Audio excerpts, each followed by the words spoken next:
शनिदेव भगवान की जय। ओम शं शनैश्चराय नमः। नीलांजन समाभासम रविपुत्रम यमागर्जम छाया मार्तंडम संभूतम तम नमामि शनैश्चरम। शनिवार के व्रत की विधि। इस दिन शनिदेव की पूजा होती है। काला तिल, काले वस्त्र, तेल उड़द शनि को बहुत प्रिय है, इसीलिए इनके द्वारा शनि की पूजा होती है। शनि की दशा को दूर करने के लिए यह व्रत किया जाता है। शनि देव की व्रत कथा। एक समय सूर्य, चंद्रमा, मंगल, बुध, बृहस्पति, शुक्र, शनि, राहु और केतु इन ग्रहों में आपस में झगड़ा हो गया कि हम सब में सबसे बड़ा कौन है।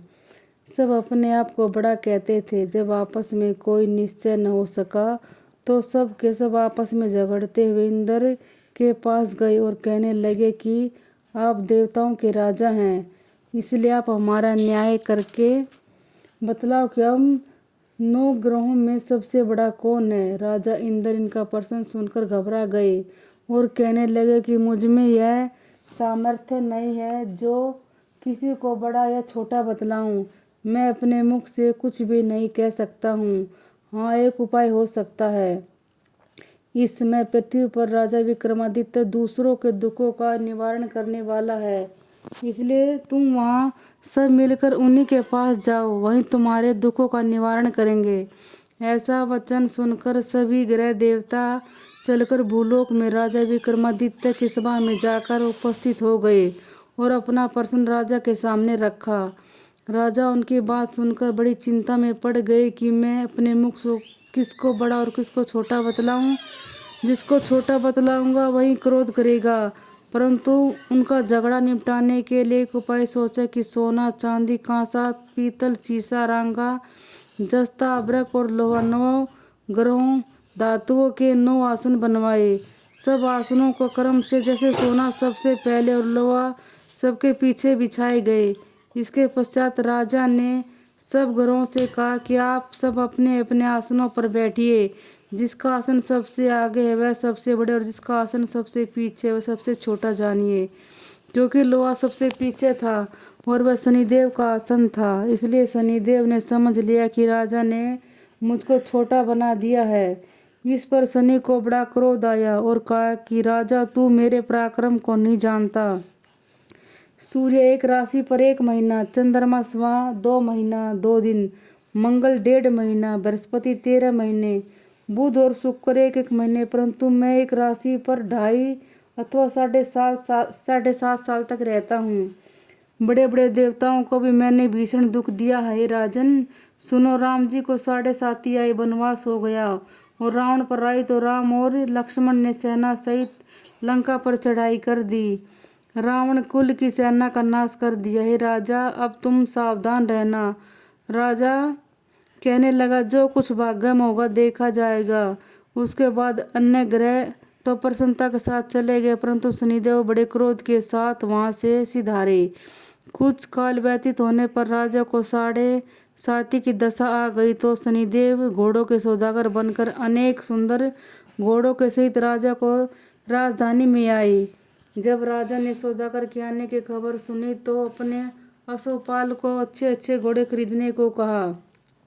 अश्वपाल ऐसी अच्छी नस्ल के घोड़े देखकर उनका मूल्य जानकर चकित हो गया और तुरंत ही राजा को खबर की। राजा उन घोड़ों को देखकर एक अच्छा सा घोड़ा चुनकर सवारी के लिए चढ़ा।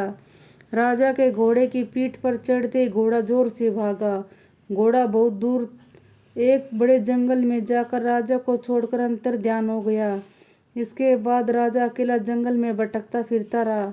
बहुत देर के पश्चात राजा ने भूख और प्यास से दुखी होकर भटकते भटकते ग्वाले को देखा। ग्वाले ने राजा को प्यास से व्याकुल देखकर पानी पिलाया। राजा की उंगली में एक अंगूठी थी, वह उसने निकालकर प्रसन्नता के साथ ग्वाले को दे दी और शहर की ओर चल दिया। राजा शहर में पहुंचकर एक सेठ की दुकान पर जाकर बैठ गया और अपने आप को उज्जैन का राजा कहने लगा तथा अपना नाम विका बतलाया। सेठ ने उसको एक कुलीन मनुष्य समझकर जल आदि पिलाया। भाग्यवश उस दिन सेठ की दुकान पर बिक्री बहुत अधिक हुई। तब सेठ उसको भगवान पुरुष समझकर भोजन कराने के लिए अपने साथ ले गया। भोजन करते समय राजा ने आश्चर्य की बात देखी कि खूंटी पर हार लटक रहा है और वह खूंटी उस हार को निगल रही है। भोजन के पश्चात कमरे में आने पर जब सेठ को कमरे में हार न मिला तो सभी ने यही निश्चय किया कि सिवाय वीका के और कोई इस कमरे में नहीं आया, तय अवश्य उसी ने इस हार को चोरी किया है। परंतु वीका ने हार लेने से मना कर दिया। इस पर 5-7 आदमी इकट्ठे होकर उसको फौजदार के पास ले गए।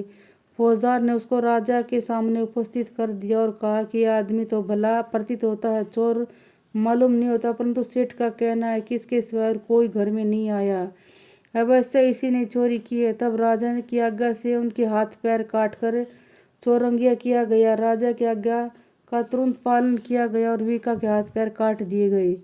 इस प्रकार कुछ काल व्यतीत होने पर एक तेली उसको अपने घर ले गया और कोल्हू पर उसको बैठा दिया।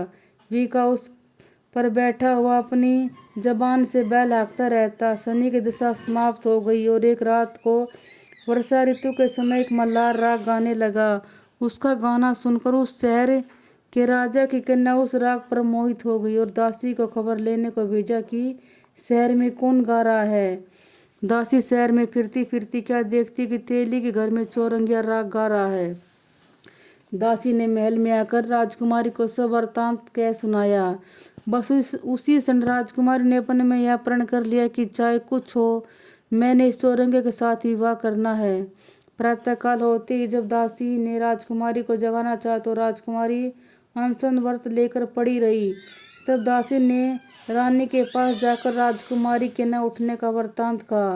रानी ने अत्यंत ही वहां पर जाकर राजकुमारी को जगा तो उसके दुख का कारण पूछा तो राजकुमारी ने कहा कि माताजी, मैंने यह प्रण कर लिया है कि तेली के घर में जो चौरंगिया उसी के साथ विवाह करूंगी। माता ने कहा, पगली यह क्या बात कर रही है, तेरा किसी देश के राजा के साथ विवाह कराया जाएगा। कन्या कहने लगी कि माताजी, मैं अपना प्रण नहीं त्यागूंगी। माता ने चिंतित होकर यह बात राजा को बतलाई।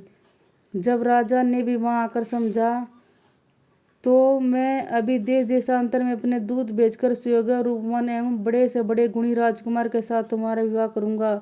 ऐसी बात तुमको कभी नहीं विचारनी चाहिए। कन्या ने कहा, पिताजी, मैं अपने प्राण त्याग दूंगी परंतु किसी दूसरे से विवाह नहीं करूंगी। इतना सुनकर राजा ने क्रोध से कहा कि यदि तेरे भाग्य में यही लिखा है तो तेरी जैसी इच्छा हो वही कर।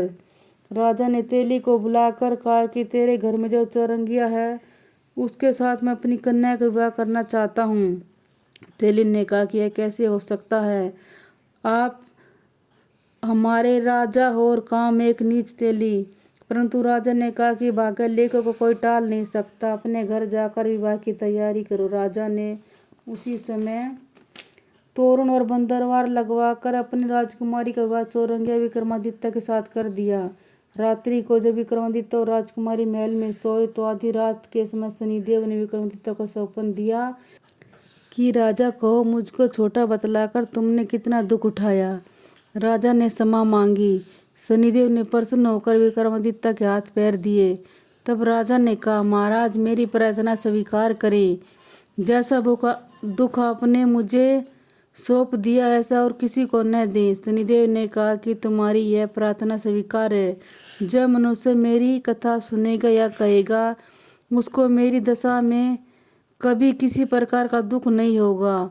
जो नित्य ही मेरा ध्यान करेगा, चींटियों को आटा डालेगा, उसके सब मनोरथ पूर्ण होंगे। इतना कहकर शनिदेव अपने धाम को चले गए। राजकुमारी की आंख खुली। उसने राजा के हाथ पैर देखे तो आश्चर्य को प्राप्त हुई।